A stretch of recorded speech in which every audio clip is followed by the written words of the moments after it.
సిరిసిల్ల జిల్లాలో మున్సిపల్ ఎన్నికల నగారా మోగడంతో ఆదర్శ ఎన్నికల ప్రవర్తనా నియమావళి కోడ్ అమల్లోకి వచ్చింది.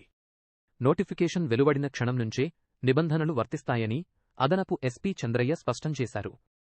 సిరిసిల్లలో నామినేషన్ కేంద్రాన్ని అయినా తనిఖీ చేశారు. ప్రభుత్వ పథకాలు కొత్త పనుల ప్రారంభంపై నిషేధం ఉంటుందా, నిరాజకీయ పార్టీలు, ప్రజాప్రతినిధులు నిబంధనలు ఉల్లంఘిస్తే కఠిన చర్యలు తప్పవని హెచ్చరించారు. ఎన్నికలు స్వేచ్ఛగా పారదర్శకగా జరిగేందుకు అందరూ సహకరించాలని ఆయన కోరారు.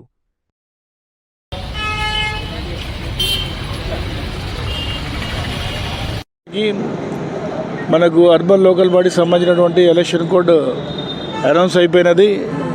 ఇప్పటి నుంచి ఎలక్షన్ కోడ్ను తూచా తప్పకుండా ప్రతి ఒక్కరూ పాటించాలి.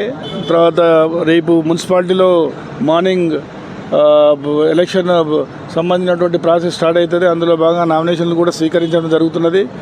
సో మేము ఇక్కడ పోలీస్ పరంగా సిరిసిల్ల మున్సిపాలిటీ దగ్గరలో ఏదైతే మనకు గైడ్ లైన్స్ ఉన్నాయో దాని ప్రకారం 100 మీటర్స్ లోపల ఎవరు కానీ గుంపులు రాకూడదు. తర్వాత 144 సెక్షన్ కూడా ఇంపోజ్ చేయడం జరుగుతున్నది.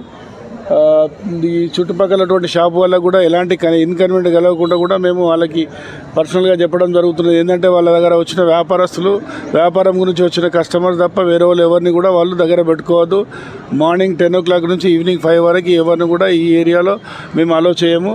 అది వాళ్ళు గుర్తుపెట్టుకోవాలండి. ఎలక్షన్ అంటే ఎలక్షన్ ఫ్రీ అండ్ ఫెయిర్, ట్రాన్స్పరెంట్గా జరగడానికి ఎలక్షన్స్ కండక్ట్ చేస్తారు కాబట్టి దాంట్లో భాగంగా పోలీస్ పాత్ర క్లియర్గా ఇంపార్షియల్గా ఉంటున్నది. ఇది ఓటర్స్ అందరికీ, డివిజన్లో ఉన్నటువంటి వాళ్ళందరికీ విజ్ఞప్తి ఏంటంటే ఎక్కడ కానీ ఎలాంటి భయాందోళనకు గురి కాకూడదు. ఏదైనా ఉన్నట్టయితే ఇమీడియట్గా పోలీస్ స్టేషన్ కానీ లేకుంటే కన్సర్న్ పోలీస్ కానీ మీరు ఇమీడియట్గా ఇన్ఫర్మేషన్ ఇచ్చినట్టయితే యాక్షన్ తీసుకుంటాము.